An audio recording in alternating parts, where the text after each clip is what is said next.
Welcome everyone to the Hartford Next webinar series. It's your city, growing the city. We are featuring the City of Hartford Department of Development Services, and the divisions that are being featured today are economic development and license and inspections. Today we have as a co-host, and my name is Marion Griffin. I'm the host and I'm the board chair for Hartford Next. Our co-host is Lindsay Ewing. He's also a board member of Hartford Next and a member of the West End Civic Association. At this time, I would like for Lindsay to give us an overview of the things that we should expect today relative to this webinar. Lindsay? Thank you, Marion. Good morning, everybody. So obviously the key points are on the screen just now, but the most important things is you are muted and your video is not enabled. If you have any questions, then please use the Q&A feature in Zoom. You'll find the button at the bottom of your screen. And we also have enabled the chat window. So if you have a general chat, sharing information with other attendees, I'll be monitoring both of them. And if you have any questions, then please just enter them there. Thank you very much. Back to you, Marianne. Thank you. Also today we have, sorry, you're seeing my screen.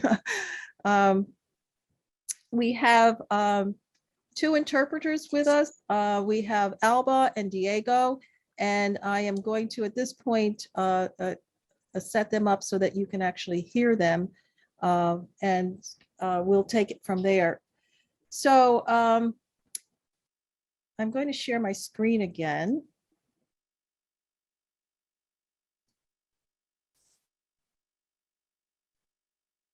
Sorry for the pause.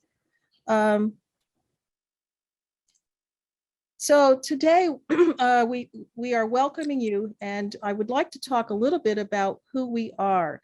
And also I'll tell you about today's topic. And this is a panel discussion, which means that you will be seeing the panelists, and you will have the opportunity to, if you have questions, put them in the Q&A. And there is also a chat. And so the format of this is each individual will provide an overview of their department.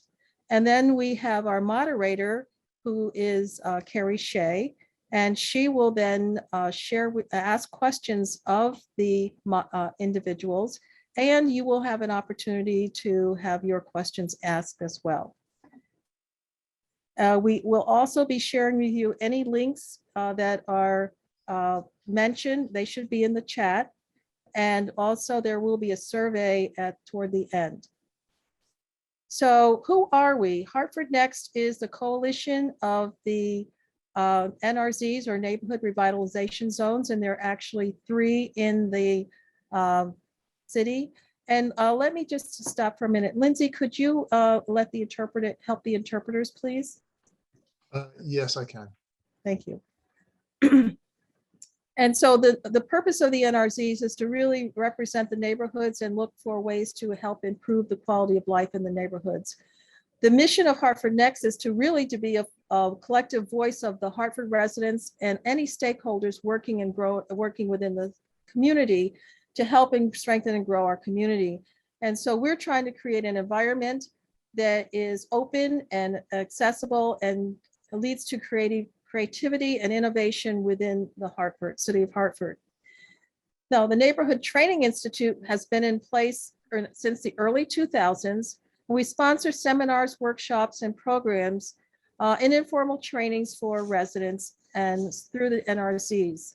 And recent programs that we've had are the Building Back Our Community Better and Stronger with the mayor and other representatives across the community.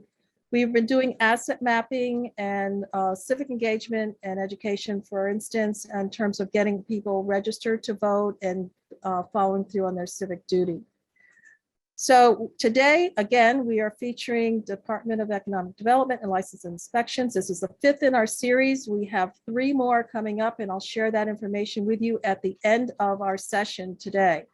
Marian, I'm sorry to interrupt. I can't seem to assign interpreter's role. All right, let me just see if I can do this. So we have 1 assigned. So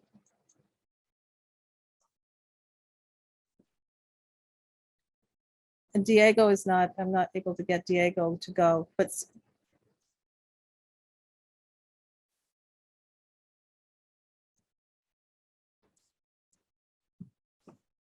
bear with me, folks. We're trying to get our Spanish working.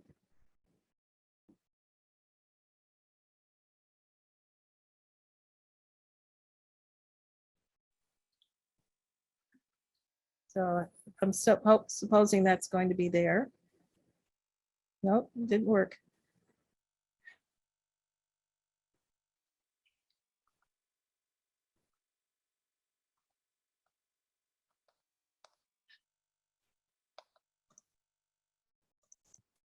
All right, that should do it. Okay, thank you. All right, Yes. so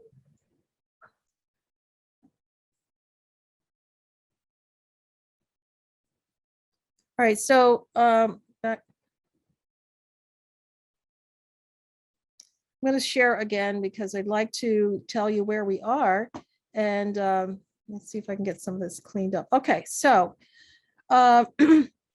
this is a diagram of the city and this org chart. And notice at the top we have the residents because the city is there to represent and work for the residents and citizens of Hartford. So today you can see we've circled the development services, and under this is where you will find the two divisions that we're going to be talking about today. So Carrie Shea is our moderator today. She is currently the interim chair for Frog Hollow, and she's also recently the interim executive director for the Hartford Land Bank. She lives in Hartford and is actually co-founder of the Friends of Zion Hills Cemetery. So at this point, I'm going to turn it over to Carrie to start our program. Thank you so much, Carrie, for joining us. Oh, it's my pleasure. Thank you, everyone, for the panelists for speaking this morning and the attendees for devoting your Saturday morning to this. We're delighted that you're interested in what I think is one of the most important departments in the city of Hartford when it comes to neighborhoods. The speakers today have a lot of impact on our neighborhoods and what they do, what they enforce, what they promote. And I hope that you all not only learn a lot, but also have some questions for them later in the discussion. The first person I'd like to introduce is Randall Davis. Randall is the Deputy Director of the Department of Development Services. He has a background in law, marketing, administration, and compliance. And prior to joining the city of Hartford, he was with Development Services at the Connecticut Department of Transportation. Welcome, Randall. Thanks for being here, and I'd like to turn it over to you. Good morning. Thank you so much. We're very delighted to be here. As Carrie said, my name is Randall Davis. I am the Deputy Director of the Department of Development Services. That is one of the functional units within the city of Hartford. Later on today, as Carrie and Mary mentioned, you'll be hearing from two of our directors who oversee two of the divisions within the Department of Development Services. The department is made up of 6 discrete divisions. They are licensing and inspections, economic development, planning and zoning for the city of Hartford, housing that oversees our voucher program such as Section 8, housing code inspection and blight, as well as small business. One of the key functions of this extremely diverse portfolio of divisions is that our goal is to do many different things to help residents, such as help and recruit and retain businesses and jobs, to promote safety within our building structures, as well as to reach out to and help our small businesses grow and develop. In addition to that, I mentioned our housing division, which is a complaint-driven division to help residents who are having problems within their rental units. In addition, as I mentioned, these are our two two of our largest and most important dynamic divisions that you'll be hearing from Dr. Sinani and Director Erin Howard momentarily. Just wanted to take a moment because we're going to talk today a little bit also about small business. However, we are doing a reorganization, so we're not going to go into detail, but I did want people to know that there are some small business initiatives that will be occurring and will be out on the street in the next 2 months or so, possibly sooner. We will be, as part of our ARPA funding, we will be starting a small business investment program, citywide facade program, as well as a revolving loan fund for small businesses. But those are things that you will hear about in the future. And with that, thank you so much. And I'm sure you will learn a lot from Dr. Sinani and Director Erin Howard. I'll turn it back over to you, Carrie. Thank you. Marion, could you advance to the next slide, please? Thank you.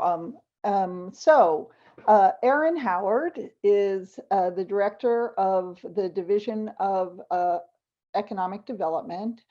She held a similar position in Torrington and for several years, and prior to that worked in the planning departments in Windsor, Middletown, and Ellington. Erin and I got the opportunity to work together when I was the interim director of the Hartford Land Bank, and she plays a critical role in serving that organization as well. Thanks for coming this morning, Erin. I'll turn it over to you.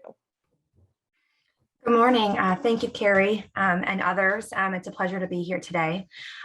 So for now, I just want to start off and to share a little bit about the Division of Economic Development. So right now we are responsible for doing large business economic development and growth throughout the city of Hartford.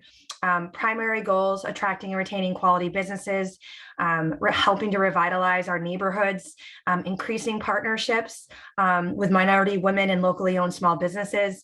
We work with community benefit agreements quite a bit in a lot of the deals that we work on that are called assisted projects within the city. We do a lot of data management. We oversee or the liaison for the Hartford Redevelopment Agency. And another thing that our division does is we work on city-owned properties. So we manage an inventory of about 200 city-owned properties that are not public properties. So these are properties that we intend to dispose of at some date in the later future.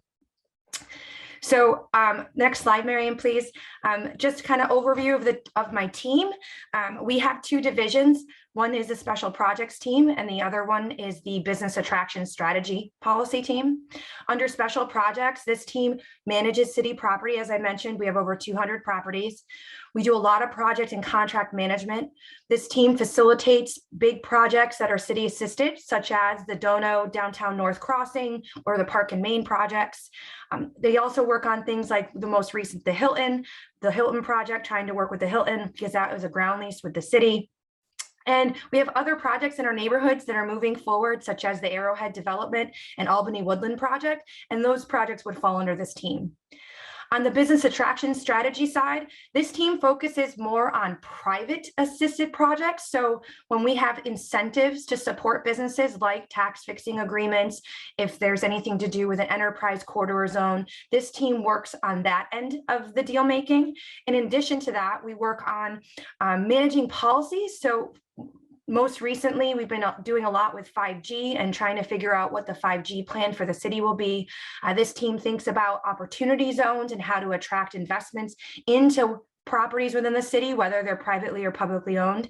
And we work with partner organizations to support initiatives for business attraction. This team also is heavily engaged with other state agencies a lot of the time when we're talking about development and growth. Example projects that this side of the team works on would be the 25 Sigourney Street project that just happened. That was a tax fixing agreement. We're working on a parking study. The HRA was working on redevelopment plans, community benefits, 5G, opportunity zones, and enterprise zones. So real quickly, just to share, I will go through a couple of these slides that just show you some example projects. So and a success story right now is the Park and Main project. This completion actually got pushed out a little bit. So they're in the spring. They are leasing up one of the buildings, and they should be in full development probably in the next couple of months. Other projects that we're working on would be RFPs. So a lot of times when we have city-owned property, we put them out publicly to bid. On the left, you have the Farmington Ave properties that we literally just went to council for, and we're trying to move forward with NINA. The Brazza Plaza, we're working with a developer now to put together a development deal there. And then most recent construction and opening of the Hartford Public Library.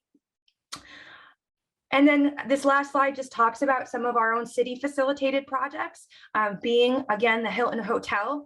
Most recently, we also moved over 2 properties, 525 Main Street and 275 Pearl, to a private developer. Those were city-owned properties. Everyone's familiar with Dono. They're moving forward with the second phase, and that's coming up this year. And then, of course, the 4 city-owned properties on Main Street. This is the Arrowhead development. And this is actually key to probably this discussion today, to talk about how economic development really tries to support our neighborhoods. This is a catalytic and transformative project that's going to help us support growth in our neighborhoods. So I think that was all of the slides. The last slide, I think, is the New Samaritan. That's a project that is moving forward and is going towards construction. The city sold this property, and we're pretty excited for that. And that should be going into construction now to create some senior housing. And Erin, where is that project located? New Park, is that New Park Ave? I believe Park. No, yeah. I'm sorry. Yeah, or Francis. Yeah. Well, this is very exciting. I know that we're all thrilled to see this development and redevelopment happening in Hartford. I walked by the corner of Park and Main the other day, and it's a huge project and is just transformative. So thank you. Marion, would you like us to allow some folks to ask questions after each speaker, or do you want to hold? You can go ahead with your questions, and then we can interject questions from the attendees. Yeah, no, I don't have a specific question right now. So do you want me to ask the questions? I think we had a set of questions for everyone. Yes, please do. So, all right. So, Erin, the first question was, how does your department balance the focus on properties, businesses, and job creation? And you can speak to any part of that. Sure. So as I mentioned, we have the 2 divisions. And so the 2 divisions, while they're coordinated, they do focus on different aspects of economic development. And so one team, as I said, is really focused on city facilitated projects, and the other is focused on more of the planning policy side of things.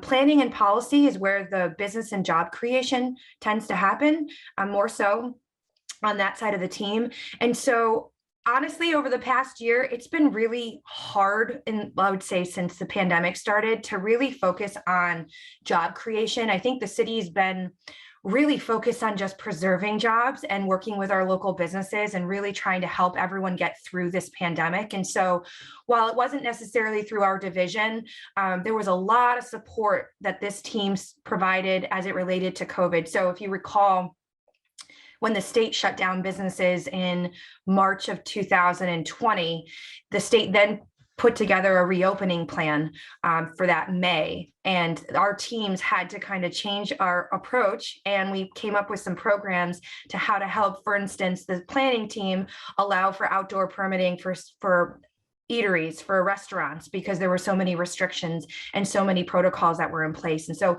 that team was heavy on supporting businesses over the past year. And so I'm really hopeful to see what happens in this next few years. If you know that the state and the federal government has issued a significant amount of funding into the cities across the country. And a lot of that is to support businesses. And so through the American Rescue Plan or the Recovery Act, those things are really focused on either development or business growth and support in order to truly help businesses across Connecticut and Hartford. Thank you. Thank you. Carrie? Yes, and so, you know, Erin, there's always a lot of conversation in Hartford about downtown development versus neighborhood development. You know, clearly, you know, two types of development that are best when they happen in conjunction and simultaneously. Can you talk a little bit about your ideas and aspirations for downtown, balancing sort of downtown development and neighborhood development and the synergy between the two? Sure, absolutely. So in overall economic development, you really need to have a strong center core in order to support growth outside. And you have to pull that market, pull that support, pull the growth out from downtown. So I know that over the years, there's been a significant amount of attention on building downtown, but there's a strategic reason for doing that. And that's because Hartford is a distressed municipality, which means we have a significant number of low-income census tracts across the city. The only area where there is not a low-income census tract is downtown. And so one of our strategic goals is to how do we start drawing the economics of downtown out into our neighborhoods? And as I mentioned earlier, the Arrowhead project is one that we are very, very excited about because the efforts between the stadium and the Dono development around the stadium was an opportunity to really just start driving the investments out of downtown and start pulling them into our neighborhoods. And the issue is we have to make place-based investments in order to support growth or to support development deals. And the facts are, the further out you go and the harder the economics are, the harder it is to pencil out any development deal. And the further out you go, the higher the public subsidy. And I think the thing about Hartford is even in downtown, all of our deals need some level of public assistance or public subsidy. And so our goal is to try to figure out how do we pull that out? How do we support our neighborhoods? And if it's not just about building downtown, it's also about growing out from downtown. It's also being smart about where we have made investments in our neighborhoods and to almost create that nucleus, like, for example, in Parkville, where you have this Parkville Arts and Innovation District, where you have investments that are targeted in certain areas in the neighborhoods, where we can take the same concept of those investments and start to draw those investments out within the neighborhoods as well. And so there is a significant amount of attention going on across Hartford in our neighborhoods. But the challenges we also have is that development comes in different stages. And so there's pre-development, there's planning, there's design, and then there's construction. And so all of our deals across Hartford are in very different places. And so how we make investments, so everyone wants to see the shovel in the ground, but there is so much more work that goes into a deal before we can get to being shovel ready that folks don't necessarily see. And unfortunately, it does take time for start to finish to be able to realize those benefits. But for example, we make brownfield investments for challenged environmental properties across the city. We have projects looking at specific areas to start cleaning up those sites. The more we invest in cleaning up environmentally challenged properties, the greater efforts we put into actually attracting developers and investors. And so we're really excited about the different types of projects and things happening, all to achieve those goals to really strengthen our neighborhoods and strengthen downtown. That's just great. Very exciting. Another question that we prepared was the state of Connecticut. Clearly, with the Hartford Land Bank, the state of Connecticut made a significant investment. Can you talk a little bit about what the state of Connecticut its role is in economic development activities in Hartford? Sure. So the state of Connecticut has been a huge partner in Hartford, and there's a few reasons for that. First of all, Hartford is the capital city, and so there's just from the same principles of downtown out, it's the same concept, statewide economics, right? You got to have a strong capital in order to have growth in your municipalities outside of Hartford. So there's been a lot of attention to make investments in Hartford by the state of Connecticut. Another major change was when the state created the Capital Region Development Authority. That was huge for Hartford. And that basically is a redevelopment agency. It's a state agency that makes very critical and strategic investments. And while their focus is downtown, they were responsible for things at Adrian's Landing. They have Front Street. They manage the Excel Center, the Convention Center, and all of those investments directly impact and support growth in Hartford. On top of that, you have state agencies that, for example, the Department of Economic and Community Development, that issues grants to both small businesses, and they had this old program that they're bringing back to, they just invested in again, which is a Small Business Express program. There's also brownfield remediation programs. And now with ARPA, there's even more programs that are coming out to support businesses, growth, development, and things to really support investments. And as I said, the city of Hartford alone cannot be the only engine that provides some public subsidy into our deals. We have to rely on the state of Connecticut, including like the Department of Housing. They're all part of that. Even, other things in economic development, you have to use whatever tools you have in your toolbox. And so the state of Connecticut is another tool, right? Whether it's through historic preservation, or if it's low-income housing tax credits, if it's, DOH funding, all of those things help us make these deals successful in Hartford. Terrific.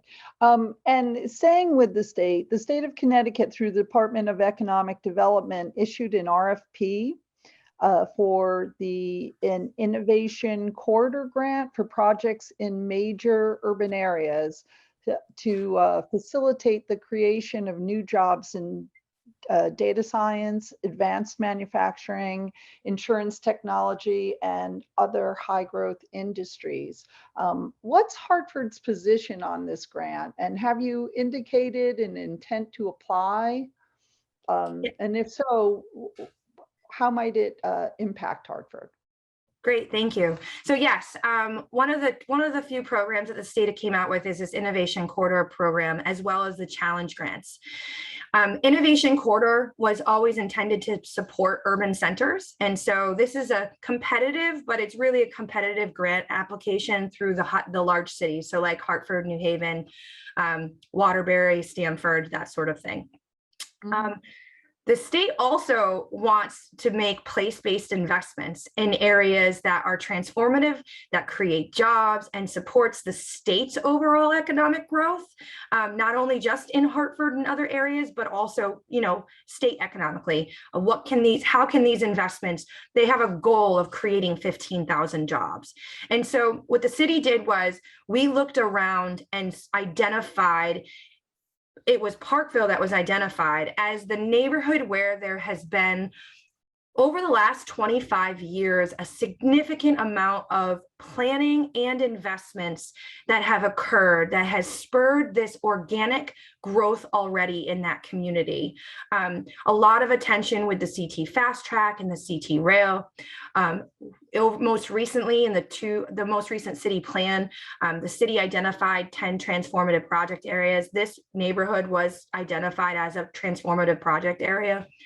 And then most importantly, because of the growth over there, we have investments, we have investors, we have big companies and partners that really truly want to continue to make those investments. And so when we had to make a decision as to where it made sense to maximize this opportunity, we looked at Parkville because it just is already happening, and there's some critical investments that we can make that really create this ecosystem to support a live, work, play model in Hartford. And most importantly, it's not downtown, it's Parkville. And more excitingly, that folks may or may not know, is that the city strategically took on and acquired the 33 acres of what we call the Danny Core site along Flatbush Ave. It is the 33 acres you can see from I-84. It's just south of Bartholomew Avenue. It's an attachment to the Parkville area. We are so excited about what that means for the city. But to my points I made before, development are all in different stages. That property is heavily environmentally challenged. And we are in the process of doing some investigations to figure out how we can actually support development on that piece of parcel. But at the same time, we're able to look at how we can attract more companies, create more jobs, create more living options and opportunities within that neighborhood. And now we also have this future pipeline of growth area in that neighborhood that can continue to see those investments for years to come. And so that is the focus for our Parkville Arts and Innovation Grant. I would highly recommend to everyone on this call, there is a public meeting coming up next Thursday at Real Artways. I'll make sure to send the link to the announcement in the chat so folks can have that. But there is community engagement. There's a lot of stakeholders, a lot of institutions, and we're really excited to see what will happen there. That's great. That's just tremendous news. Erin, what do you, what is important for residents to understand about economic development in Hartford? You just mentioned that it's important, you know, for us to show up at meetings during the pre-planning and planning stages of development in our neighborhoods. What do we need to know about your department and how it works?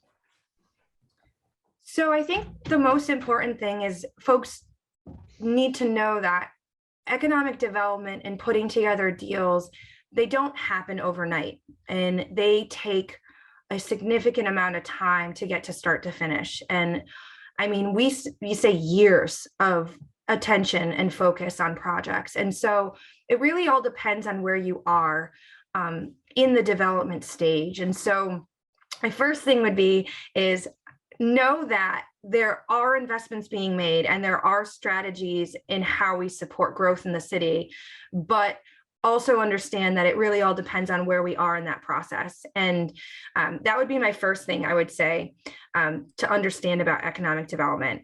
I'd also throw out there that part of our role is to help facilitate through that process for businesses, for residents, for developers, and any stakeholder to go through that process.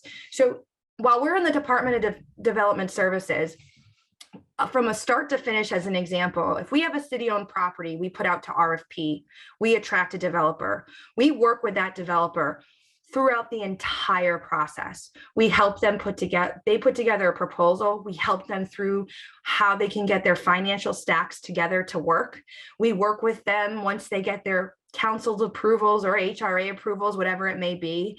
And then we don't stop there. We actually then do the agreements. We enter into development agreements or purchase and sales agreements. We help them through the planning and zoning process. We work closely with Elda's team, and you'll hear from Elda on getting from start to finish on a construction project. So economic development is always at the table to support development from start to finish.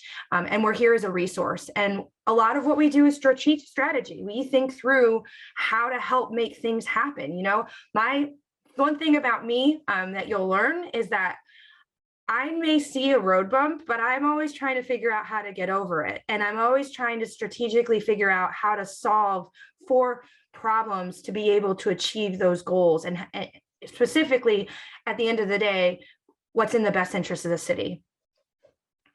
Terrific. Well, speaking about best interests, you mentioned community benefit agreements. Can you talk a little bit about what a community benefit agreement is and give us a couple examples of the benefits that communities here in Hartford have derived from these types of agreements over the last couple of years? Sure, thank you. So in true form, a community benefit agreement is actually something that the city isn't supposed to be a part of. It's a development agreement between a developer and the residents directly in areas typically where the development doesn't meet certain criteria. And so just to be clear, we use that term, but the only place I know of in the state where a real true community benefit agreement actually occurred was in New Haven for the growth of the hospitals. However, our definition of community benefits is what we can require developers to do, or property owners or businesses that are looking to get any form of assistance or public subsidy from the city. So if it's a city facilitated project, which means it could be a city acquisition, it could be a tax fixing agreement, it could be a financing play if we're investing in a company or a development, all of which would require the developer to work with the city to have some level of community benefit. And so right now, what you normally hear about is, so any of our residential deals, we try to ask for at least 20% affordable housing. For all of our deals, we follow the Hartford Affirmative Action Plan, which requires a 15% minority representation on all of our development deals.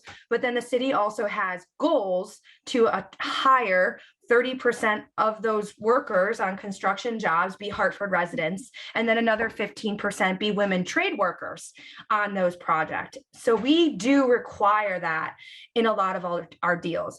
But I will say this, one thing I've learned over the last few years is that when you talk to the residents for community benefits, there's been discussion around other ways in which we can be more creative in investing in community benefits with deals, especially in our neighborhoods. Like, so is it just affordable housing, or are there other things? Can the developer put dollars into some form of a program? So for example, at 25 Sigourney, we worked, that was a commercial deal, and we worked with the developer and said, can you create space in 25 Sigourney for Hartford businesses?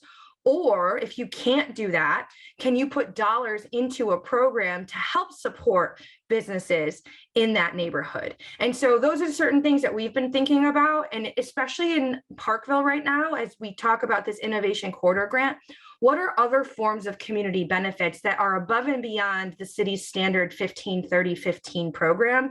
What other things can we do to support the neighborhood and to support the residents that live there?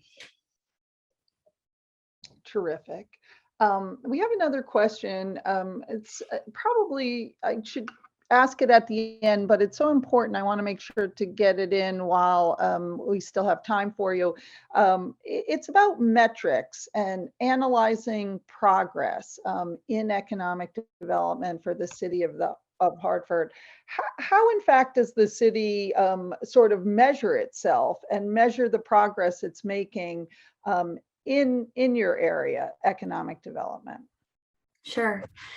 So that's actually a hard question. I get asked that every year at budget time. How do you create KPIs for your performance indicators and measures on programs? Because as much as I want to say economic development, you know, we start from finish on a project, there are so many reasons why a project doesn't move. So I can't, it's not like I don't have this quantitative approach to economic development where I can say I've processed 5 or 10 applications this month. I don't have that, or we don't have that, I should say. The city doesn't have that. We have, you know, I may be able to count the number of RFPs we put out, our team puts out, but how we get a response, a lot of what we do is relied on outside. It's outside of our control, right? If a property isn't attractive to a developer, we may have to put out this project multiple times before we attract a developer, or we may have to make investments in the property to make it more attractive for that investment. So we try to track our projects. We track how many projects we've assisted in any fiscal year.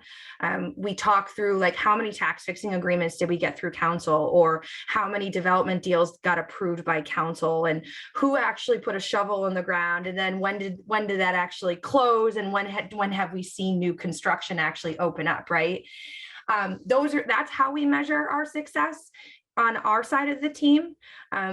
Because otherwise it's very challenging. You know, success for us is encouraging everyone that a parking study is what we need to do, and working hard on putting together a parking study with the planning division, or doing a redevelopment strategy in a specific area. So when we start acquiring property, which we did for the Arrowhead in the Salvin area, right there next to Dono, we realized we needed to do some planning work to see what could development look like and how could that be supported.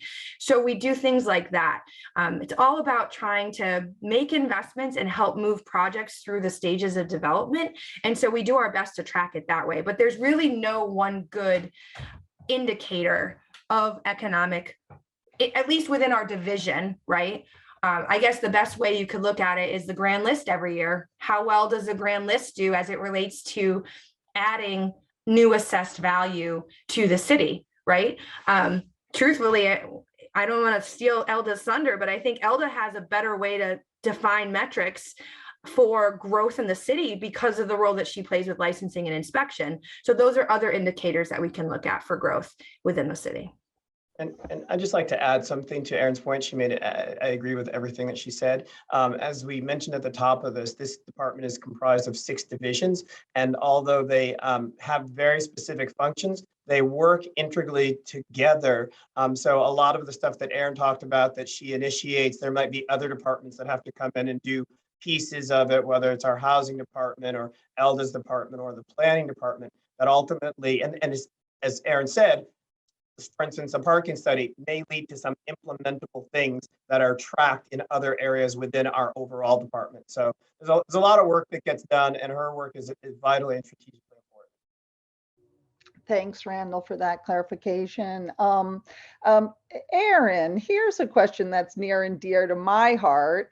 When I was the interim director of the land bank, you and I met every Thursday morning at 9:30 to discuss mainly the transfer of properties from the city to the land bank so they could be redeveloped, vacant lots, all residential, some vacant houses.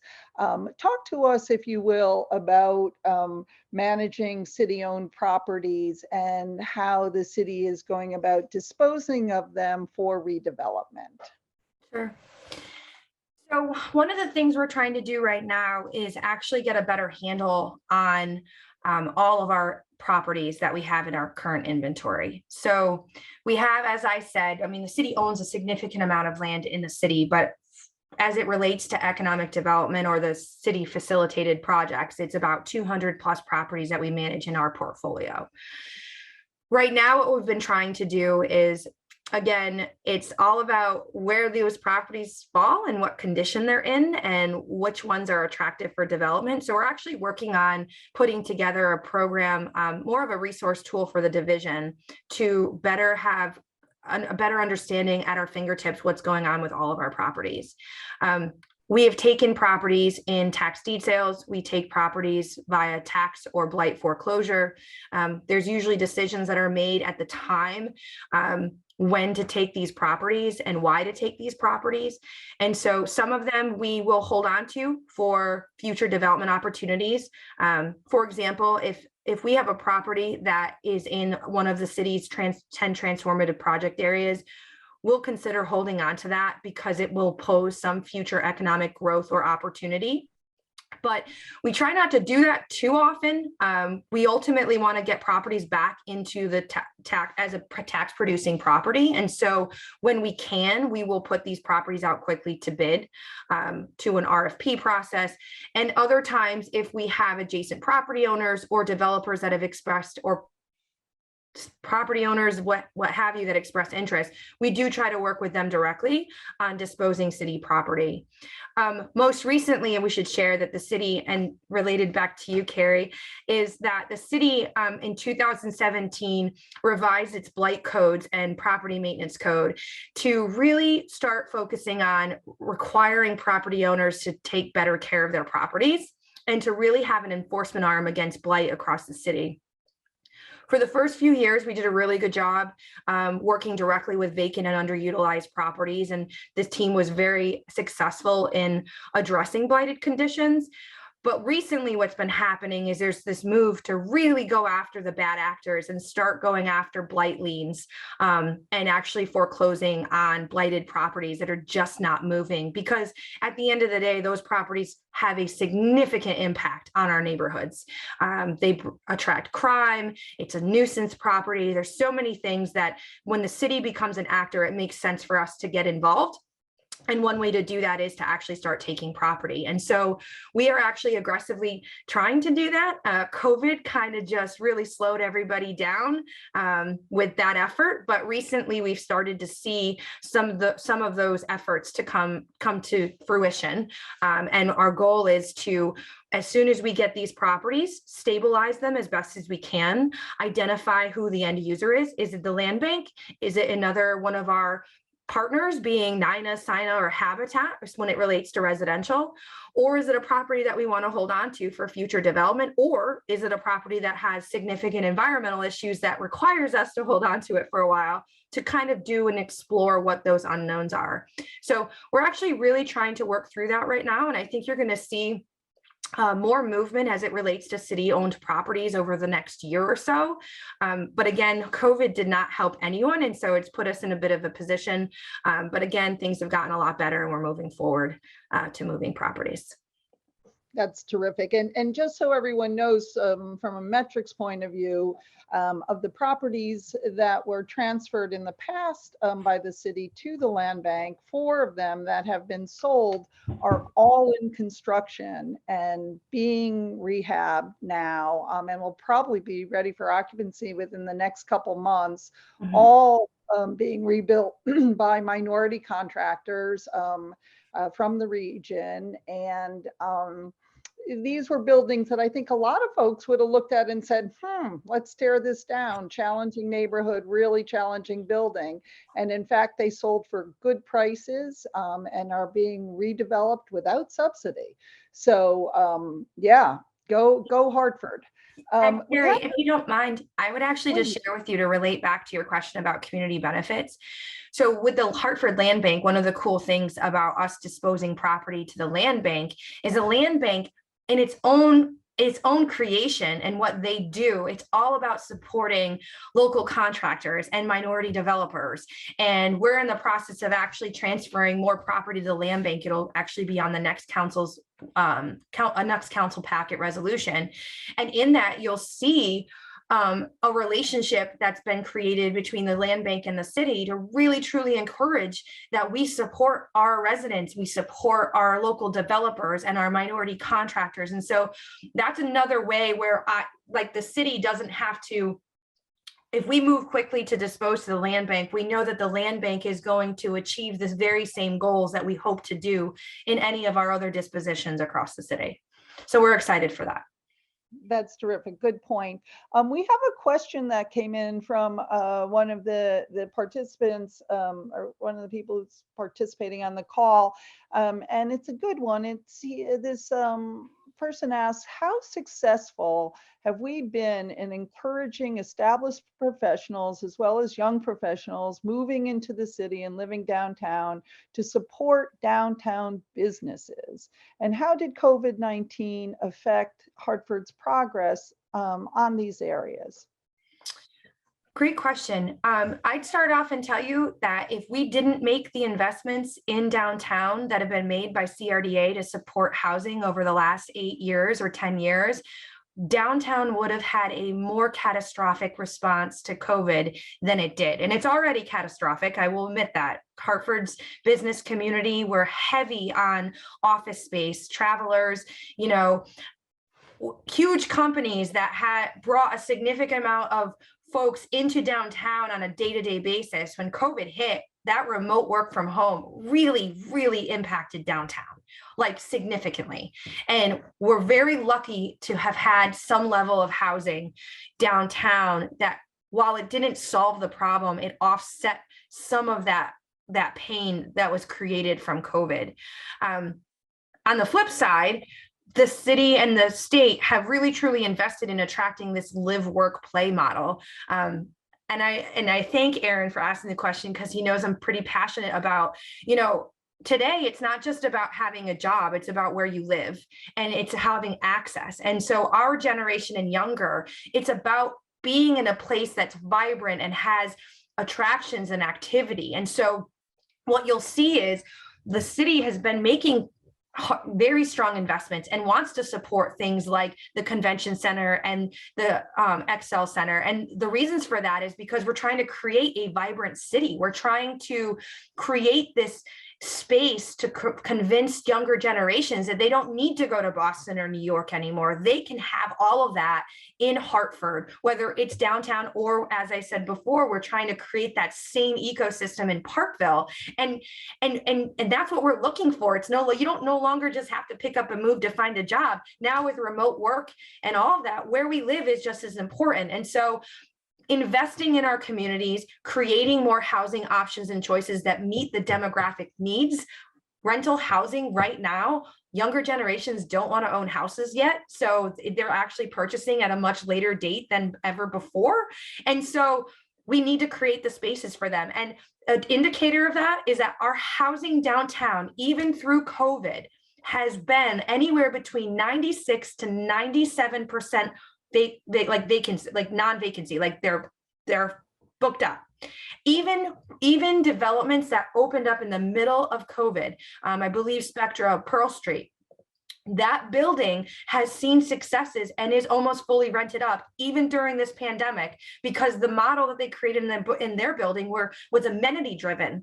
And so if you have a place, who cares if it's 400 square feet? If I have all these different amenities in the building, it's exactly what that young workforce talent is looking for. And if there are ways that we can solve some of the state's issues, right? Our young workforce is driving out of the state still. If we create the places for them to want to live, we'll be able to support businesses, which directly impacts all of our restaurants downtown, all of the small businesses downtown. By doing that, it creates feet on the street, which is going to support business and growth throughout the city. And if I could just add because I think Erin's actually being a little bit modest.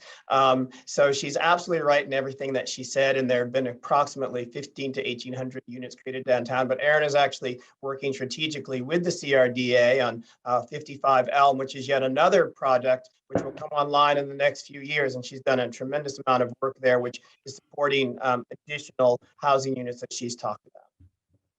That's terrific. And I have to say, in addition to the young people who want to move downtown, there are a lot of retirees and empty nesters who are interested too. So I think the market for people interested in downtown living is growing.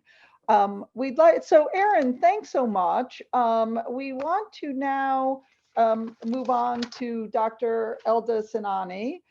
She is the Director of Licenses and Inspections. One of my favorite divisions because enforcement.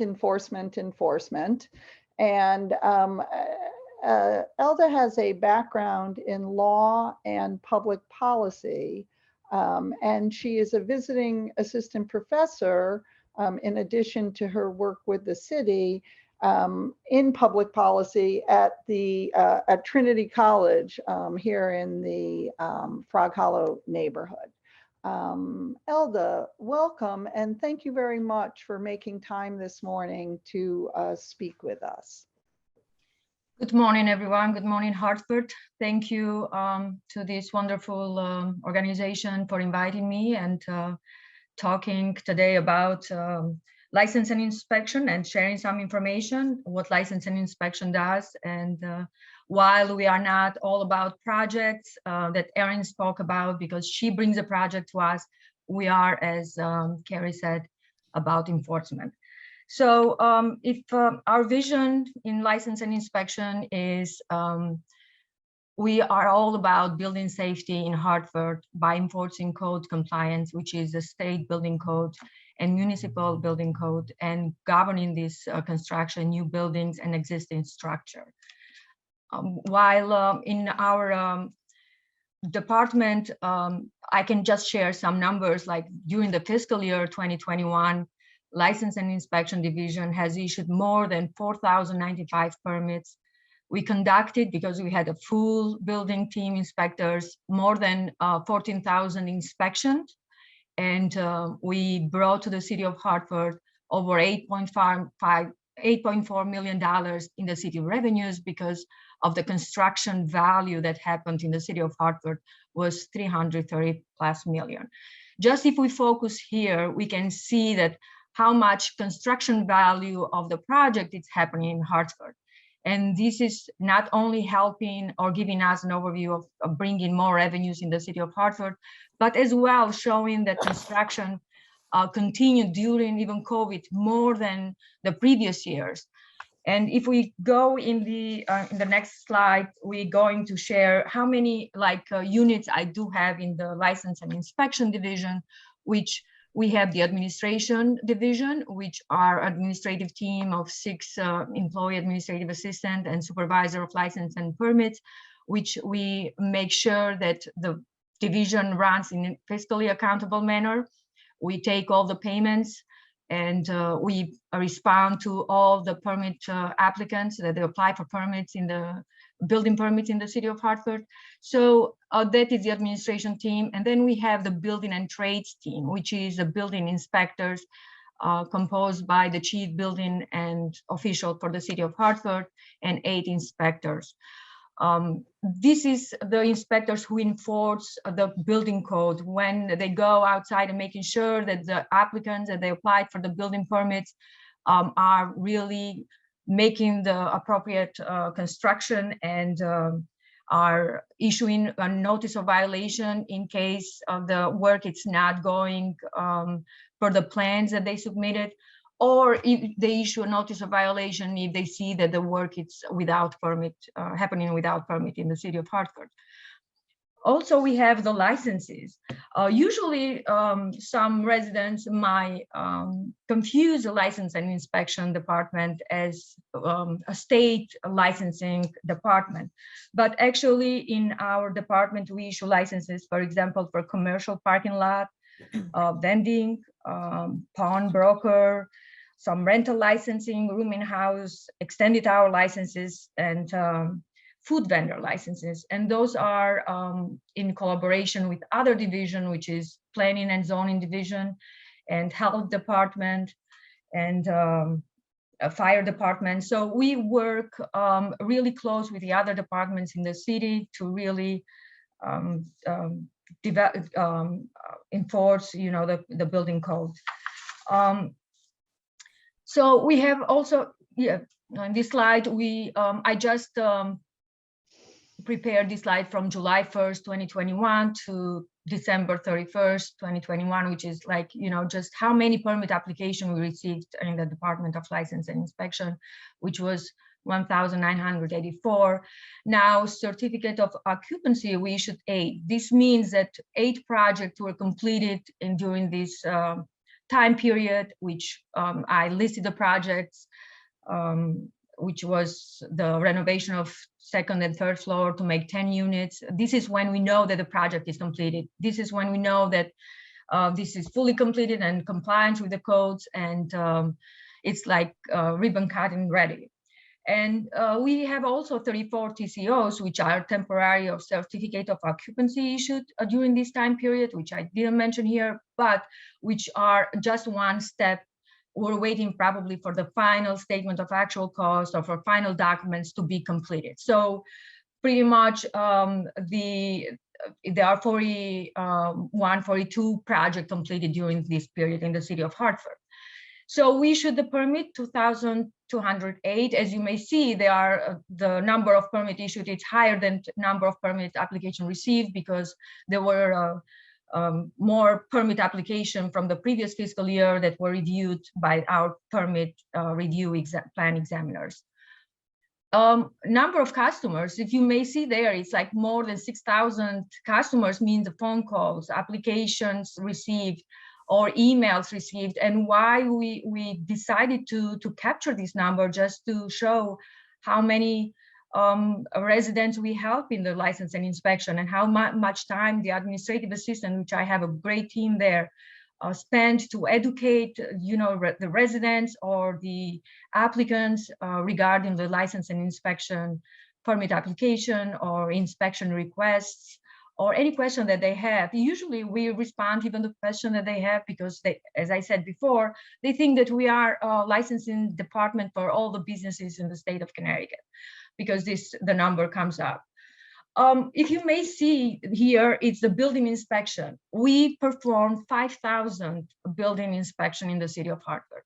And this is the number of inspection performed based on the permit application received, because for every permit that we receive, our building inspectors goes on the site and in the construction projects and inspects those construction projects and make sure, that they inspect also emergency structural safety inspections.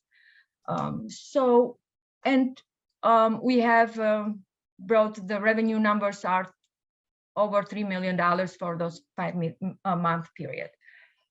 If we go in the next slide. In this slide, we have a kind of 5-year comparison. We are not fully completed with fiscal year 2022, but in the previous fiscal year, I am a person that loves data, and based on the data, I make the decision or propose a decision, my decisions to my department head, when we really focus our critical needs and strategic decision based on this data. So we see that we have an increase on revenues, and while other businesses suffered probably during the COVID, we saw a number of jump on the construction and permits applied in the Department of License and Inspections. And again, we see that we have improved on the permits issued. We have the deadline. We need to issue the permits within 30 days, but our team has been working very hard to issue the permits, not just within 30 days, but quick, even working with planning division to issue those permits within 10 days period. We are facing a little bit some vacant positions, and this may slow a little bit the permit issuance, but we are trying to work very closely with our inspectors that we have on the board to kind of help us with, and the chief building and trades to help us issuing the permits on time. So I started to capture also emergency permits issued at demolitions, because private demolition and new construction, if not done properly, pose a danger to the public, and as do aging buildings experiencing vacancy and structurally dangerous conditions. So we work really close with the community. We follow our process on a demolition and structural engineering, and then we make a decision if this building is unsafe based on the chief building and trades official decision. And here are the numbers of extended hours licenses issues, vendor licenses issues, number of projects, and TCO issued. Also, we have another unit in our department, which is weights and measures inspections. And you may see that, the number of inspection it's increased. In the license and inspection division, we are all about the transparency. We are data driven. We are trying to implement a new technology, and currently we have made, if I may say, more easier for the residents to apply online, fully online, to get the payment online. So it's more accessible for our department to, from the residents' perspective. As well, I have prepared this PowerPoint presentation, and they are posted as well online to educate the citizens to see what the numbers are of the inspection, or if they have a question about, the inspection that we perform in our department. Because we are enforcing compliance not only with the city codes, which governing constructions, but also for new buildings and existing structures. And our responsibilities include, as I mentioned, building plan review and permit issuance, construction, structural, and property maintenance inspections, and monitoring and demolishing a dangerous building. We respond to emergencies, complaints, and we work closely with the fire department responding to these emergencies, and help with vacating the residents when we vacate the buildings. So this is where we are. I am open to any question the residents and you might have for me, and I'll be happy to answer. Thank you very much. And we do have questions for you. And I want to take a moment to just thank the team that put together these questions. Marion and the committee worked really hard on this. Thank you, all of you. And so if I may, let's, I'm not going to do the questions necessarily in the order that they were given to me. I hope that's okay. But the first question I want to ask is, you know, what is it that residents and businesses should know about licenses and inspections? As you said, it's a very data-driven department that is you know, very specific in its sort of tasks around regulation and permitting and so on and so forth. What should this mean to the city residents, and how can residents, for example, interact with the department when we think that a project is going on without the proper permits, so on and so forth? So as I said, we are, the department makes, our vision is to build and sustain a Hartford, safer Hartford, and we embrace best practices in technology and customer service to enable the public access to information, secure required approvals, permit approvals, and comply with building safety requirements in a reliable and transparent manner. So we achieve this code compliance through collaboration, education, and effective enforcement that hold business and contractors and property owners accountable. They can contact us through email, they can come in the office, or through online, or through phone call. The number is, I can provide the number 860-757-9200, that they can call us for any, if they see a work being done without permits, they can call and report, and then what we'll do is send an inspector out and confirm that that issue or that work without permit, and we issue the violation and take the proper action. And can you give that number again, please? Yes. Elda? 860-757-9200. Terrific. And can you also please restart your video? Yes. Because we'd love to see you. Terrific. So if a resident or anyone else wanted to open a business in Hartford, what licenses would be required to operate that business, and why? Why does the city require licenses for, you know, the various businesses that are allowed here, but not as of right? The first point of contact before contacting license and inspection department should be planning and zoning department. And then after the planning and zoning, you know, then we apply for, you know, because again, we have a small business toolkit. We don't license those small businesses, but it's a small business toolkit in our City of Hartford website that they can go and see how to open a business or register a business in City of Hartford. But if they want to register a commercial parking lot, if they want to open a tattoo parlor, or if they want to have a license for vending, for food vendor, or rental license, room in house license, and so on, we send the application out there. For some licenses are every 2 years, for some licenses are every fiscal year. We notify the applicants that are registered with us that they have to kind of renew their license, make the payment, and comply with our requirements, which we send through the application.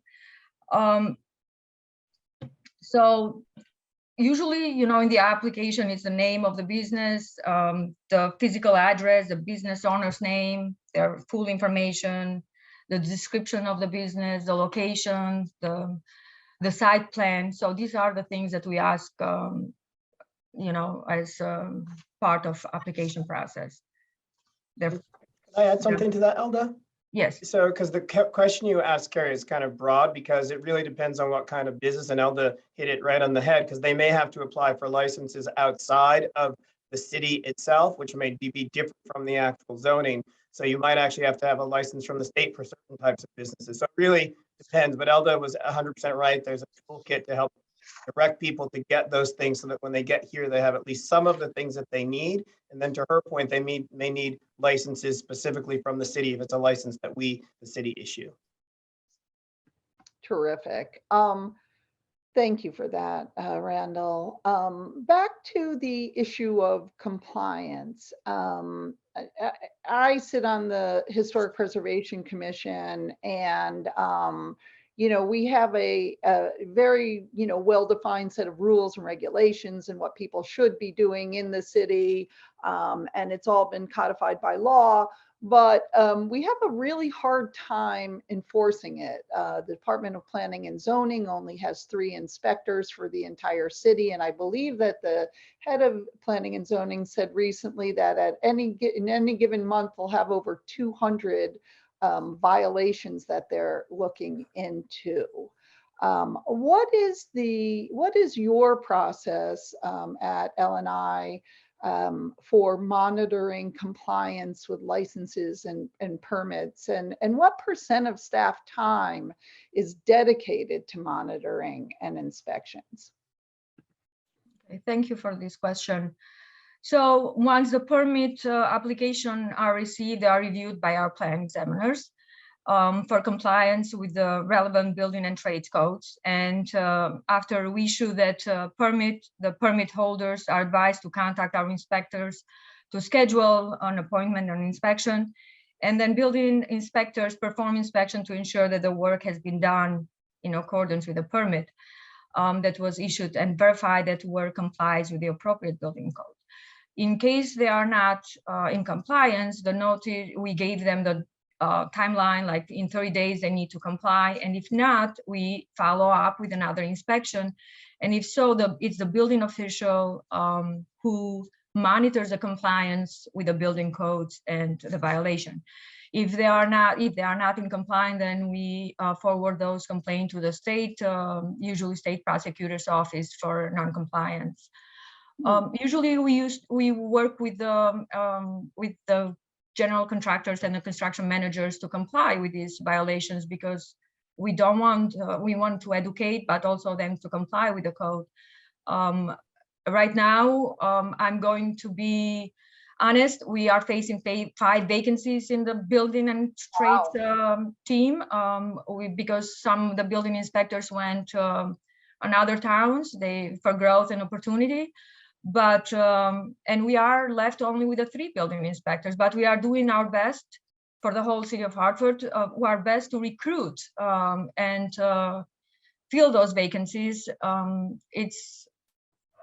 I cannot say that they left because of the culture or anything, but because of the opportunities in other towns were better than the current situation in the city of Hartford. But right now we are working closely, and it's one of the mayor's priority to really work about increasing the salaries for these building inspectors and recruit building inspectors in the city of Hartford.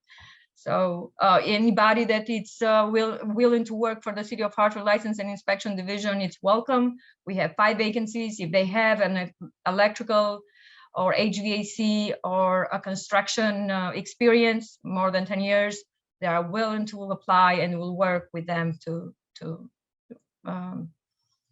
recruit talent. Thank you. We are in the same position as planning is, as every organization probably lately, as you know, it's facing resignation and losing talent.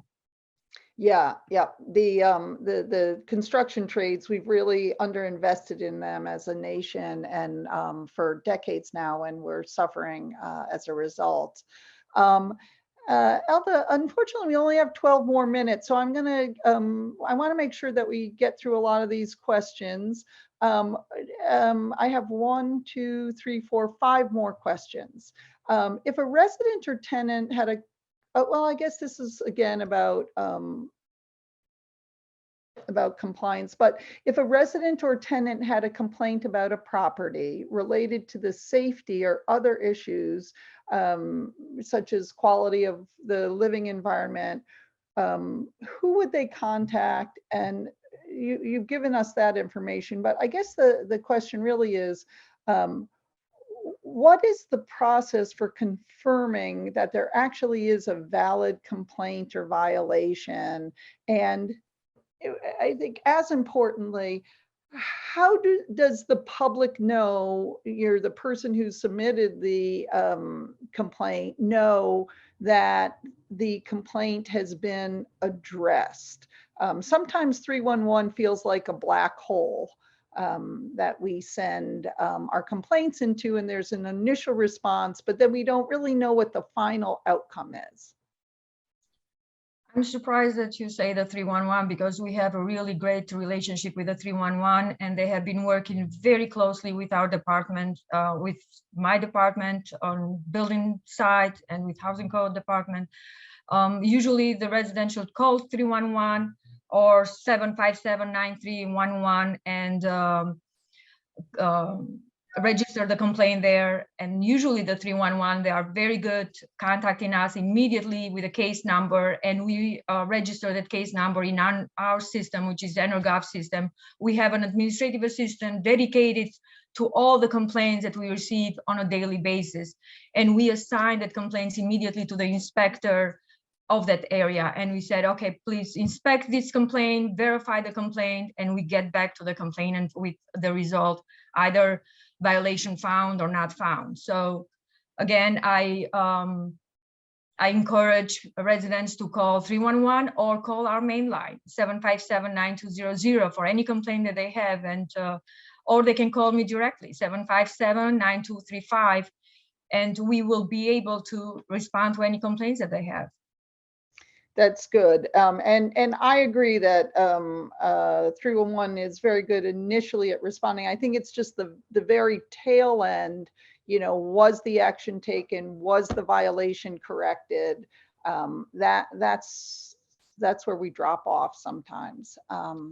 I believe, you know, we have records in our department, and we are very good with the records that with every 311 case that it's open goes to our system in EnerGov, that we have a case number, an inspector assigned, and we really take this very seriously. It's because of the administration priority to really address all of the concerns that residents have. And, you know, it's a role of government to be transparent as we can. So our department takes that very seriously, and we immediately respond to all the complaints. So any complaint that if they didn't receive an answer of the complaints that they have made, please make sure that they contact me directly or our department, and we'll get back to them. That's terrific. We will certainly relay that information to the NRZs. They'll really appreciate that. Can you talk a little bit about the percent of time that you or your staff spend in the field as opposed to the office? Yes, our inspectors spend 80% of their time in the field. You can see that, you know, all 14,000 inspections among 18 building inspectors were done in fiscal 2021. So that shows you that 80% of their time it's in the field. We have provided with the technology for them to go and, you know, take the pictures, put the violation on the field, and work 20% in the office just to follow up on the violation, return the phone calls, work that with their immediate supervisor, which is the chief building official, to direct them and take the appropriate actions. So this is the time that they spend on the field, like 80% of their time. Terrific. And then Marion, do we have time for one more question? We have time for probably two if we are expedient. Okay. Elda, what other departments do you partner with to protect the health, welfare, and safety of Hartford residents? We are very closely with the fire department. For all emergency and fire emergency calls, we have a building inspector on site to help them with the violation and the safety of the structure as well. We work very closely with the health department. We work closely with the housing code and blight remediation team, economic development team, planning and division team. We work with the health department as well, if I mentioned that already. So, but also we work with other administration, departments such as budget management and human resources, because they are very important on helping us to really recruit for these vacant positions and allocate the resources based on the needs that we have. Terrific. And then finally, can you please tell us a little about the building and trades part of your division? Yeah, as I mentioned, the building and trades, it's focused only, it's composed by the 8 building inspector and chief building and trades, or the building official for the city of Hartford.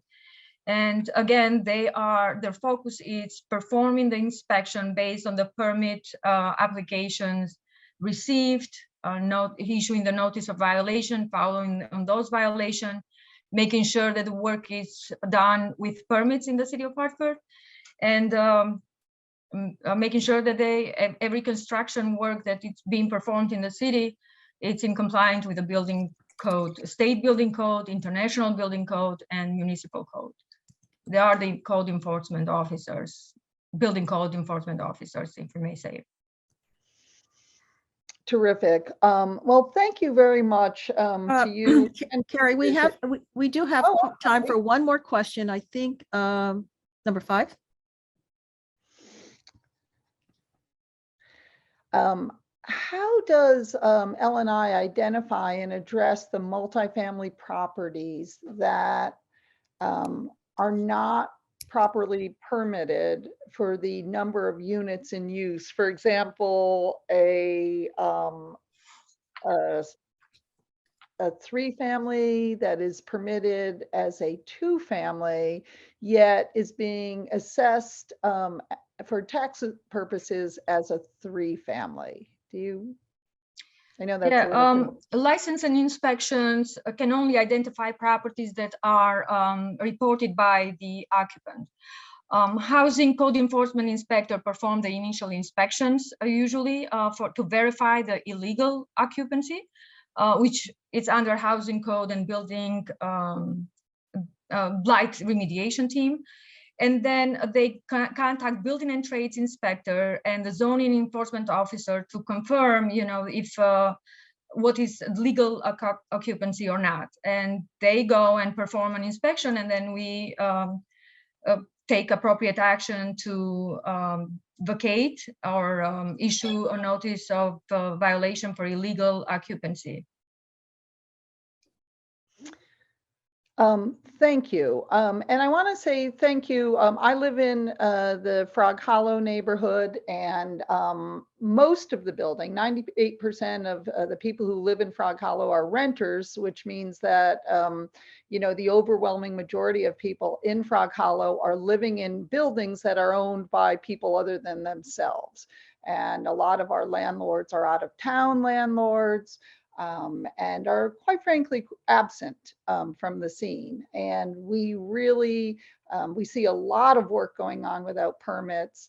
And we really appreciate all the work that your office and the other offices and divisions are doing to really step in and monitor these folks who, although they own property in Hartford, really don't meet their responsibilities in performing work correctly according to our codes and zoning and historic regulations. So thank you for all you do in that, Elda. Marion, I'd like to turn it over to you. Well, I'd like to thank everyone for their conversations and information that was shared today. I would like to, in the last few minutes, see if there is anything else that Randall would like to share about small business, or if there are any last comments from each of you, Elda or Aaron. If you could just take a couple of minutes, and then I will close out. But so Randall, start with you. Well, let me start by saying I want to thank both Aaron and Elda. They're two of our exceptional directors here. And I do say that sometimes I think they're modest because even with all the work that they show you that they do here, they actually do even more than that. The only other thing that I wanted to mention is, and Elda talked about this and Aaron talked about it, they coordinate tremendously within our department to make sure they can bring about these services, but they also coordinate externally with other city divisions and with other city agencies to make sure that we are doing the best to provide services to the city, to the residents of the city of Hartford and businesses. So although they do a tremendous amount within their groups, they coordinate a lot also to effectuate those things a little bit better. And I just want to put that out there to make sure people understand it's not in a silo, and they're working to break down those silos every day. As to small business, as I mentioned before, you will be hearing about some new initiatives probably in the next month and a half. I don't want to set the time out wrong, but about small business investments, about a facade program, and as well as about a revolving loan fund.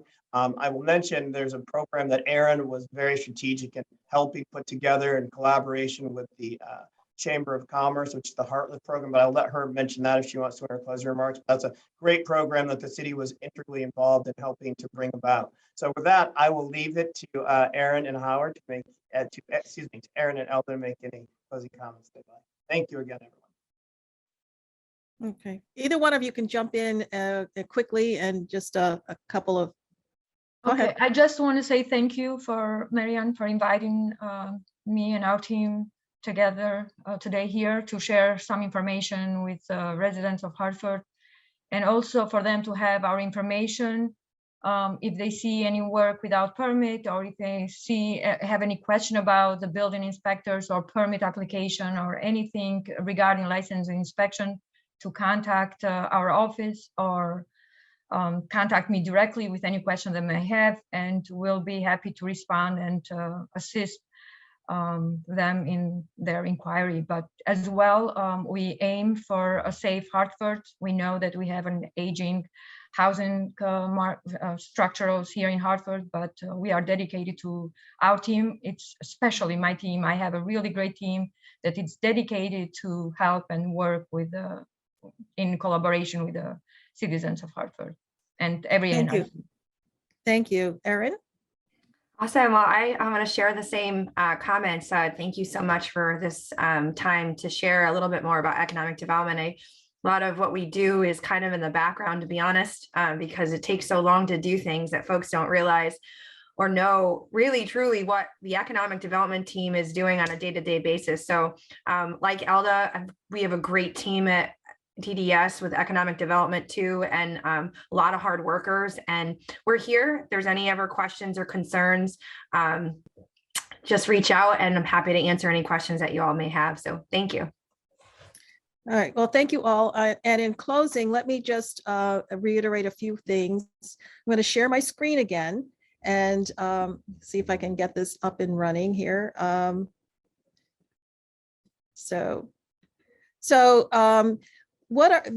This has really been a pleasure to have all of you join us.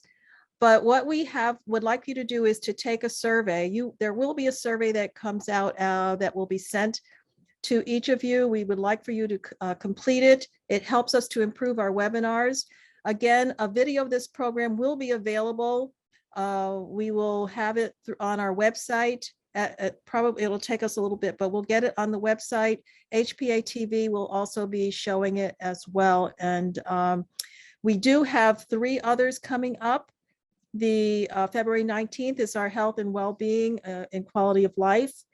And March 5th, family, youth, recreation, and education. And then on the 19th of March, public safety.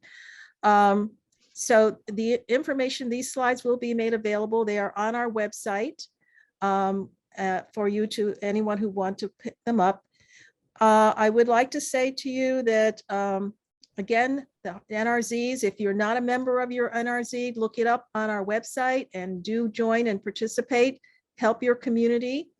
The other thing is I'd like to thank the Hartford Foundation for funding this and supporting this, and also the City of Hartford for being generous in allowing us to take your time and share it with the residents. I'd like to thank again today's panelists, Randall Davis, Aaron Howard, and Dr. Elda Sinani, and our interpreters, Alba and Diego, who are from Interpreters and Translators in Glastonbury, Connecticut, and our moderator, Carrie Shea, and our co-host, Lindsay Ewing. And I'd like to thank our program committee, Jack Antonich, Janice Castle, and Emily Lugo for helping to put all this together, for generating the questions.